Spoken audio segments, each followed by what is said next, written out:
अस्सलाम वालेकुम दोस्तों।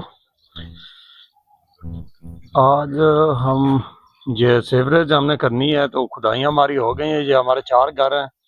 4 घरों की अभी हम सीवरेज डालेंगे। तो सबसे पहले तो हम वाटर लेवल के साथ ये हमारे बाहर मिनहोल आ रहे हैं, यानी कि ये जो 2 घर हैं इनका एक ये मिनहोल है और उन 2 घरों का उधर कैमरा लगा, उधर वो सामने देख रहे हैं वहाँ पे मिनहोल है। तो उस हिसाब से हम उसका वाटर लेवल निकाल लेंगे। इस मिनहोल से ये जो मिनहोल बना हुआ है इस इन 2 घरों का हम वाटर लेवल निकाल लेंगे। जो जो खुदाई के मुताबिक ये हमारे ऊंचे पड़े हैं। अभी हम वाटर लेवल निकालेंगे, प्रॉपर वाटर लेवल दे के फिर हम स्लोप देंगे।